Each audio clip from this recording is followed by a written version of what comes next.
예수님께서 길을 가시는데 저 멀리서 나병 환자 10명이 예수님께 목청을 다해서 소리칩니다. 예수 선생님이여 우리를 불쌍히 여기소서, 우리를 불쌍히 여기주십시오 하고 소리를 짓습니다. 이의 소리는 예수님의 긍휼과 자비를 구하는 소리였습니다. 그러니까 다르게 말하면 우리를 불쌍히 봐주십시오 라고 했다는 것은 저 예수님은 긍휼하신 분이다, 자비를 베풀만한 분이다 하는 믿음이 10명에게 있었다는 것이죠. 여러분에게도 이런 믿음이 있기를 바랍니다. 어떤 믿음이냐? 그것은 바로 우리 예수님은 나를 긍휼히 대해 주실 분이다 라는 것에 대한 믿음이죠. 우리가 사람을 대해도 참 이 사람은 나를 잘 대해줄 사람이다 하는 믿음을 가는 거 있잖아요. 이 사람은 나를 도와줄 사람이다, 아니면 내게 해를 끼칠 사람이다. 참 그 마음 가운데 이분이 나를 도와줄 뿐이다, 나를 불쌍히 봐줄 뿐이다 라는 믿음을 갖는 것은 쉽지 않은 일입니다. 그런데 여러분, 이 나병 환자 10명은 예수님의 긍휼과 자비에 대한 믿음이 분명히 있었기 때문에 우리를 불쌍히 봐달라고 목청껏 외칠 수 있었던 것이죠. 이런 믿음을 보고 예수님은 다시 말해서 그들을 불쌍히 봐서 그들이 치유의 은총을 약속해 주었습니다. 그런데 예수님은 바로 그 자리에서 그래 고침받으라 할 수도 있는 일이었지만, 예수님은 그들에게 알겠다, 그러면 지금 가서 제사장들에게 내 몸을 보이라 라는 명령을 주셨습니다. 그냥 줘도 되는 일이었지만 그러나 그들을 제사장에게 가서 몸을 보이게 했던 것이죠. 여러분, 그 당시에 이 명령은 무엇과 같은 것이냐? 이미 너희가 나았다는 명령과 같은 겁니다. 왜 보여줘야 되느냐? 내가 몸이 나았다는 것을 제사장들에게 확인을 받아야만이 그들이 드디어 이제 부정한 사람에서 자유로워지기 때문에 반드시 그 일을 해야 되는 것이죠. 그런데 이 말은 분명히 낫는다는 것이 전제가 되어서 제사장들에게 가게 된 것입니다. 근데 중요한 것은 그걸 가지고 제사장들에게 몸을 보이는 그 일이 쉬운 일은 아니었다는 것이죠. 왜냐? 제사장들이 있는 곳까지 가야 되기 때문에. 그냥 고쳐 주면 제일 좋지 않겠습니까? 근데 그걸 굳이 제사장들에게 가라 하는 것, 여러분, 그건 그 거리가 얼마인지 모르기 때문에 또 그렇고, 무엇보다 여러분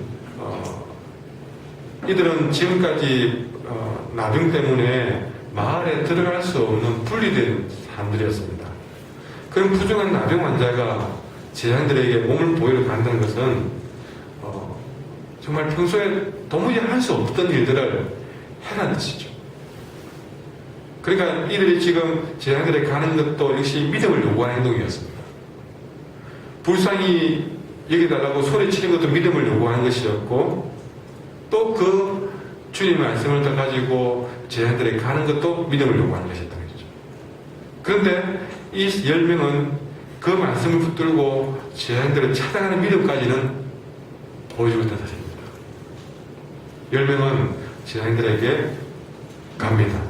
그런데 그렇게 그들이 가다가 깨끗함을 완전히 받아버렸습니다. 그러니까 이들이 깨끗함을 받은 것에는요, 첫째로 불쌍히 여기소서 하는 주님, 그분이 긍휼하신 분이라는 것에 대한 믿음이 있었고, 또 가라고 하니까 그대로 가는 이런 믿음까지 보여준 것입니다. 이 믿음으로 말미암아서 이 10명의 나병 환자는 가다가 깨끗함을 받는 축복을 받았습니다. 여러분, 우리가 이 시간에 기도하러 나와서 예수님의 긍휼을 부르짖고 기도할 수 있기를 바랍니다. 우리 예수님은 그제나 지금이나 변함없이 언제나 긍휼을 베풀 준비가 되어 있는 분이십니다.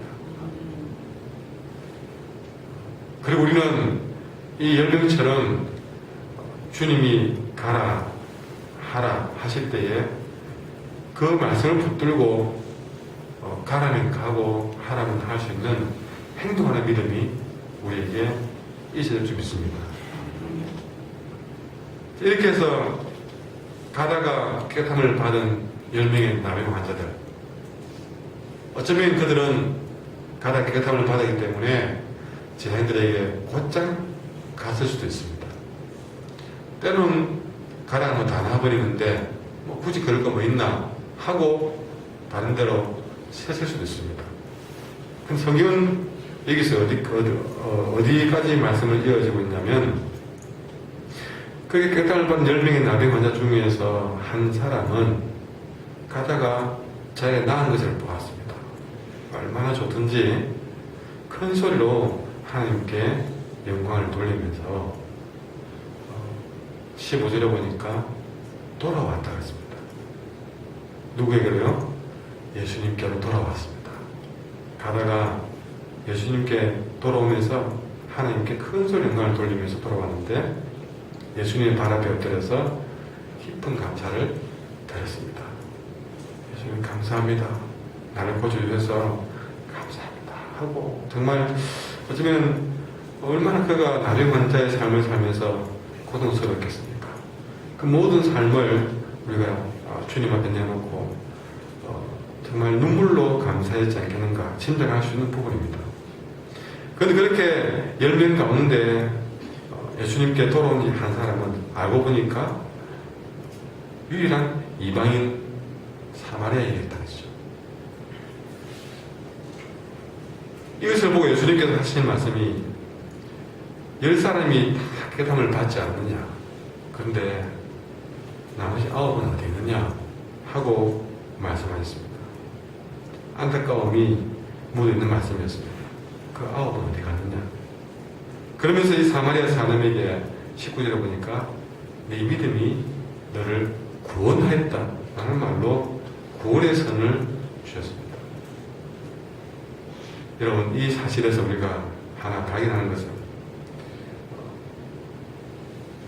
나머지 9은 구원에 이르지 못했다는 사실을 우리는 주목해 봐야 됩니다.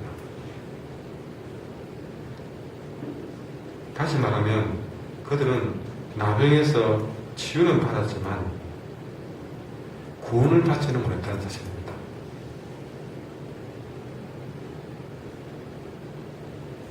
우리는 이 본문의 사건을 통해서 우리 세 가지 믿음을 받습니다. 첫째는 예수님의 불쌍히 여겨주심에 대한 믿음. 우리가 구하면 들어줄 거야. 그래서 그분에게 구했습니다. 이렇게 예수님이 나를 불쌍히 봐줄 거야 하는 믿음, 그리고 구하면 들어줄 거야 하는 믿음. 여러분, 그런 믿음이 있다는 것이죠. 그리고 예수님이 제자들에게 보여라, 그러니까 진짜 제자들에게 보이러 가는 이 명령에 따르는 믿음, 행하는 믿음, 이것도 이들에게 있었습니다. 그러나 그 믿음은 여러분 오늘 구원에 이르는 믿음과는 다르다는 것을 우리에게 보여주고 있습니다. 그러면 구원에 이르는 믿음은 무엇입니까? 구원에 이르는 믿음은 정말 자기가 불쌍히 여겨달라고 구하는 믿음도 있고, 또 가라면 행하는 믿음도 있지만, 진짜 구원에 이르는 믿음은 바로 이 사마리아의 사람이 보여주었던, 내가 그렇게 깨끗함을 받고 은혜를 받을 때에 그것을 가지고 주님께 돌아와서 감사할 수 있는 믿음이라는 것이죠. 그걸 제가 말로 한번 지어보니까 어떤 말인가, 어떤 믿음입니까? 아까 구하는 믿음도 있었고 행하는 믿음도 있었는데, 이 사람을 구원에 이르게 했던 믿음은 어떤 믿음입니까? 저는 이렇게 표현을 해봅니다. 은혜를 아는 믿음이다. 진정 구원에 이르게 하는 믿음은 은혜를 아는 믿음입니다.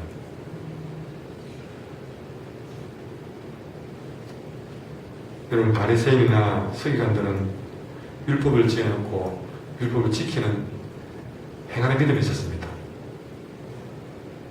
그리고 그들은 성전에 나와서 때는 길가 동네 시장에서 소리 높여 구할 줄 아는 구하는 믿음도 있었습니다. 그러나 그들에게는 은혜를 아는 믿음은 없었습니다. 우리가 은혜를 아는 믿음이 있다 없다, 그 은혜를 아는 믿음이 있다 없다를 증명해 준 것이 무엇이냐? 하나님께 영광 드리는 감사합니다. 우리가 이 참으로 복된 구원에 이르는 믿음이 우리 마음에 있어야 되는데, 은혜를 아는 믿음이 있어야 되는데, 내 스스로가 봐도 이 은혜를 아는 믿음이 있는지 없는지를 알 수가 있습니다. 이게 뭐냐? 내 입에서 감사가 얼마나 있느냐 것입니다. 여러분, 오늘 주님 우리에게 은혜를 아는 믿음을 찾고 있습니다. 이 사마리아 사람이 이렇게 하나님께 영광을 돌리는 이런 감사를 할 수 있던 것은, 이렇게 은혜를 아는 믿음을 가질 수 있었던 것은, 내가 이렇게 깨끗함을 받을 자격이 없다. 그가 이방인이었던 나병 환자였던 어떤 이유든 간에 내가 이런 은혜를 받을 자격이 있겠는가? 그래서 지금 내가 은혜를 받았다는 것이죠. 그런 겸손한 마음이 그에게 있었기 때문에, 그런 그 은혜를 받아놓고 도무지 그 주님께 감사하지 않고서는 견딜 수가 없는 그 근본 자체가 겸손으로 가득 찬 마음으로 되어 있기 때문에 이런 은혜를 아는 믿음이 가능했다는 것입니다. 여러분, 나머지 9은 스스로가 아브라함의 자손이라고 그렇게 마음을 먹고 사니, 그가 문둥병에 걸리고 그 어려움을 당해서도 그 마음에 아직도, 여러분 지난 주일날 말씀처럼 9가지 단계를 기억하십니까? 탕자가 9가지 단계를 거쳐가면서 그랬잖아요. 9가지 다 가가지고 그는 돌이켰다. 그거라도 했으니까 다행인데, 근데 우리 인생에 여러분, 우리도 9가지까지 가야 되느냐? 좀 3단계 좀 허랑방탕하든지 아니면 좀 뭐 당진하든지 그런 정도에서 좀 깨닫고 회개하고 그 마음이 정말 가난해져서 주님부터 돌아왔으면 더 좋지 않겠느냐. 그런데 우리 인간들은 도무지 우리 마음속에 어떤 그런 사인이 와도 하나님께 엎드리고 감사할 줄 모르는 사람들이에요. 다시 말하면 도무지 은혜를 아는 믿음 갖기가 쉽지 않다는 것입니다. 구하는 믿음도 쉽지 않지만, 그러나 진짜 정말 쉽게 될 것 같은 은혜를 아는 믿음이 진짜 우리에게 힘들다는 것이죠. 다시 말하면 뭐가 힘드냐? 겸손하기가 정말 힘들다는 것입니다. 구하는 것도 되는데, 봉사도 되는데, 헌신도 되는데, 일은 되는데, 겸손해지기가 너무나 어려워요. 오죽했으면 가수가 조용남 노래 제목이 겸손은 정말 힘들어라는 그 노래 나오겠습니다.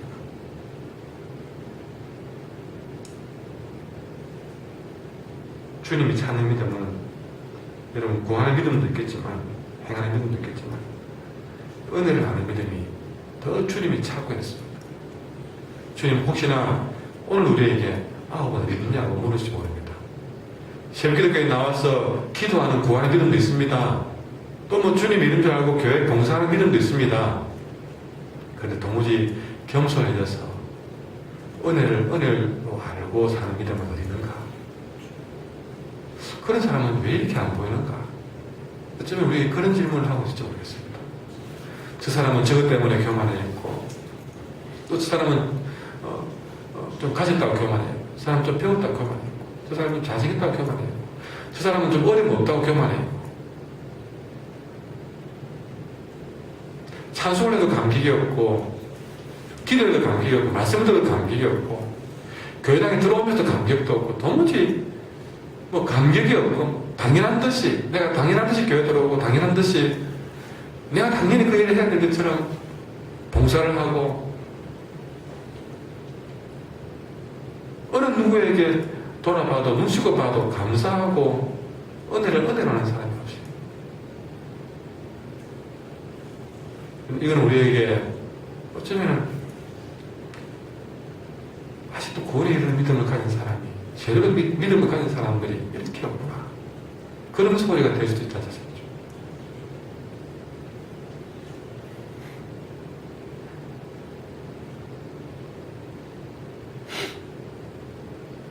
은혜라는 믿음이 있어야만이 십자가가 그 마음에 선명해지고 예수님이 그 인생의 주인공으로 드러납니다.